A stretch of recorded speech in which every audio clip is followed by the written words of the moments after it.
5 अगस्त 2026 जयपुर में एक 27 वर्षीय युवक अपनी बाइक से अपनी पत्नी के साथ घर से निकलता है।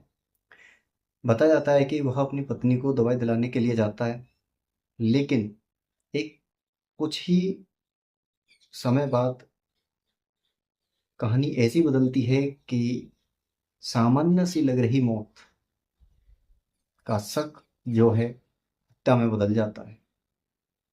नमस्कार, आदाब, सत श्री अकाल दोस्तों, मैं विराट चौधरी स्वागत करता हूँ आप सभी का एक और नई वीडियो में, एक और सच्ची घटना में।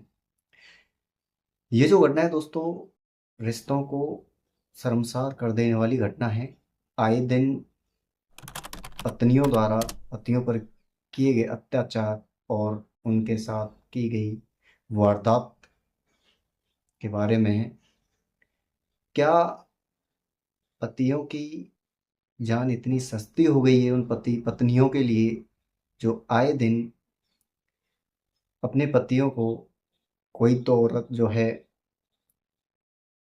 वॉशरूम में गड्ढा खोद कर दफन कर रही है, कोई अपने फियोंसे को किसी पहाड़ी से धक्का दे रही है, कोई नीले ड्रम में पैक कर रही है, कोई सूटकेस में पैक कर रही है।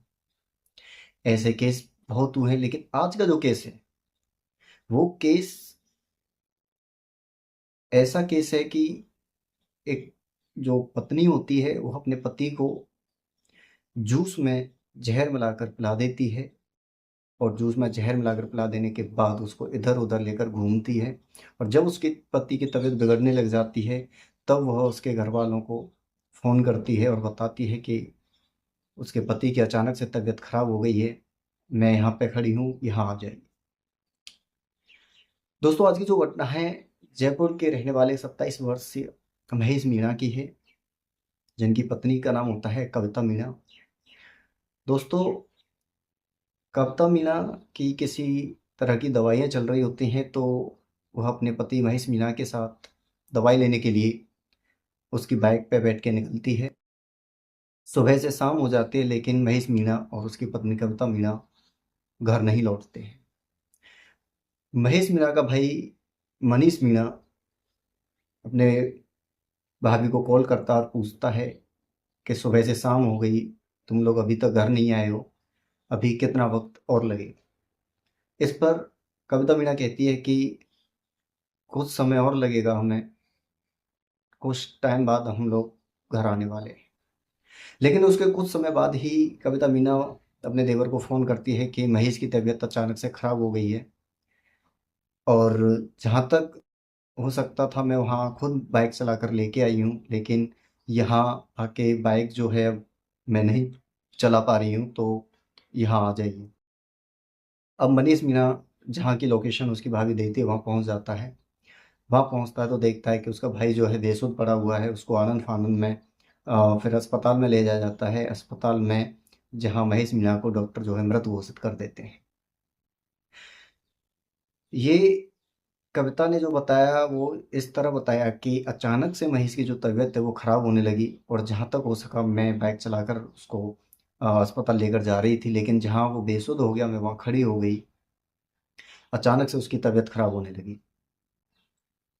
तो परिवार वाले भी इस घटना को एक सामान्य ही समझ रहे थे कि सामान्य हादसा हुआ है, जिससे कि महेश मीणा को हो सकता है कि अटैक पड़ा हो।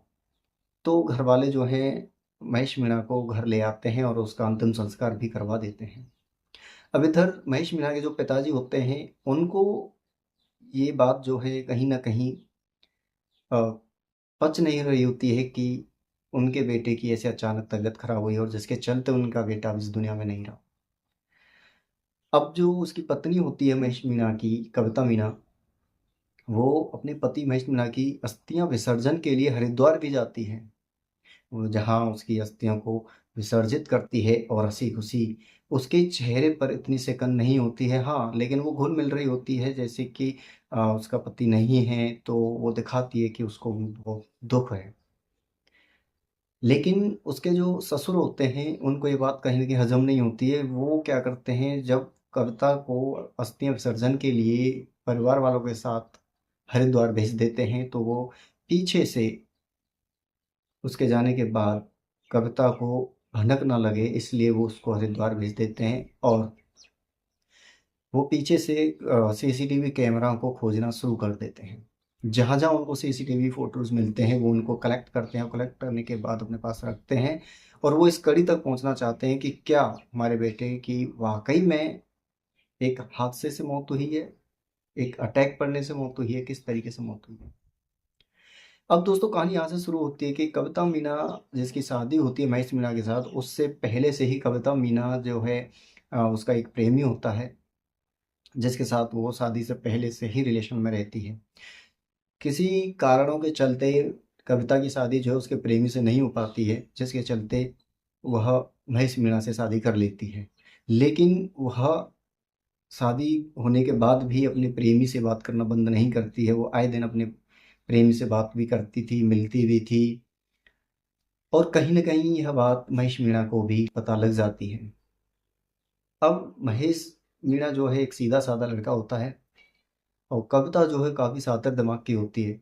कविता प्लान बनाती है कि हमारे मिलने में, प्यार करने में महेश जो है अटकलें पैदा करता है, बीच में रोड़ा बन रहा है, तो इसलिए उसको रास्ते से हटाने के लिए वो प्लान बनाती है। अब वो एक दिन दवाई लेने के बहाने महेश से कहती है कि मुझे दवा लेने जाना है, वहाँ लेके चलिए। तो महेश अपनी बाइक निकालता है, सुबह का टाइम होता है, सुबह बाइक निकाल कर महेश उसको ले जाने लगता है। अब वो एक दुकान पर जाते हैं, वहाँ रुकते हैं तो जूस पीते हैं। उस जूस में ही कविता ने जहर मिला दिया होता है, जिस जूस को पीने के बाद महेश की तबीयत बिगड़ने लगती है और इतने में कविता मीना जो है घर से निकलने से पहले ही अपने प्रेमी को कॉल करके बता देती है और वो प्रेमी भी वहाँ आ जाता है।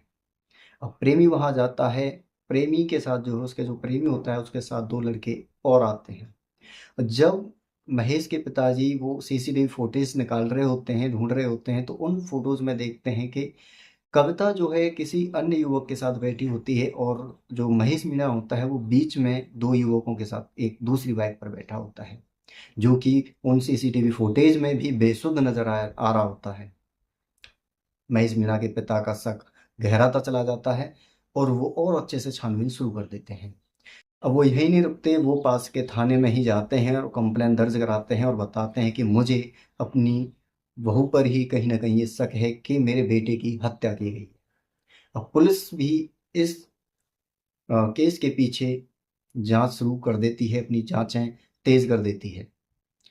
अब पूछताछ कहीं न कहीं कविता मीना से पुलिस वाले शुरू कर देते हैं। कविता पहले तो घुमाती है, एक वीडियो भी कविता का वायरल होता है। वो अपने पिताजी से या पता ना किसी अन्य आदमी से वो कहती है कि मैं कौन मारी अपने अपने उसको। तो वैसे करके कुछ न कुछ बहाना मार देती है। लेकिन जब उसके ऊपर दबाव बनाया जाता है, उसकी कॉल डिटेल्स निकाली जाती हैं। कॉल डिटेल्स में बाकायदा ये आता है कि कविता जो है जो उसका प्रेमी होता है उससे लगातार टच में रहती है, उससे घंटों बातें करती है। अब जब पुलिस सख्ताई से कविता के साथ पेश आती है तो कविता टूट जाती है और जब वो महेश की महेश की उसमें जहर मिलाकर पिला देते हैं तो उसके वहाँ से आने के बाद कविता जो है उसके अपने प्रेमी के दोस्तों को कॉल करके पूछती है कि वो अच्छा है कि नहीं है। उसको अपने पति के मरने का इतना गम नहीं होता जितना कि उसको अपने प्रेमी के बारे में जानना होता है। अब इतना ही नहीं, अब इतना सब कुछ होने के बाद दोस्तों, अब जो कविता होती है वो पुलिस के आगे एक्सेप्ट कर लेती है कि हाँ, मैं एक मेरे गाँव का मेरा एक प्रेमी है जिससे मैं बात करती हूँ, मैं उससे शादी करना चाहती थी। किसी कारणों की वजह से, फैमिली प्रेशर की वजह से मैं उससे शादी नहीं कर पाई, जिसके चलते मैंने महेश के साथ शादी कर ली। लेकिन मैं अपने प्रेमी को भुला नहीं पाई, जिसके चलते मैं उससे कंटिन्यूअसली मैं बातें भी करती थी, जिसकी भनक महेश को लग जाती है।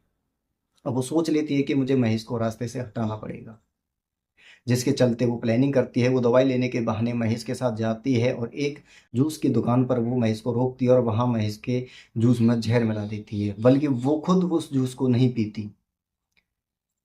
अब जब वो जूस पिला देती है तो वो महेश को जो अन्य 2 युवक उसके प्रेमी के साथ आए होते हैं, उनके साथ बीच में बिठा देती है और वो उसको इधर-उधर लेकर घूमने लग जाते हैं ताकि महेश की हालत और नाजुक हो सके। ताकि महेश चाहकर भी बच नहीं पाए, क्योंकि अगर महेश को टाइम पर अस्पताल ले जाया जाता तो शायद महेश की जान बच जाती, लेकिन ऐसा नहीं हुआ। महेश को इधर उधर घुमाया गया। जब तक कि महेश बेसुध नहीं हो गया तब कविता ने अपने देवर को फ़ोन किया कि महेश की तबीयत खराब हो गई है, आप यहाँ आ जाइए। महेश का भाई मनीष वहाँ आता है और अपने भाई को हॉस्पिटल लेकर जाता है, जहाँ डॉक्टर उसको मृत घोषित कर देते हैं। तो दोस्तों, एक प्रेमी के लिए कविता ने अपने हंसते खेलते पति की जान ले ली, सिर्फ अपने प्रेमी के लिए। क्या इन औरतों के लिए, इन पत्नियों के लिए अपने पतियों की जान इतनी सस्ती हो गई है कि आए दिन आप देखते हो कि किसी को ड्राम में पैक कर दिया, किसी को बाथरूम में पैक कर दिया, गड्ढा खोदा, बाथरूम में पैक कर दिया, किसी कोई अपनी पति को काट करके बक्से में पैक करके ले जा रही है। तो दोस्तों, आप लोग अपनी राय कमेंट बॉक्स में बताइए कि क्या सजा ऐसी औरतों को मिलनी चाहिए।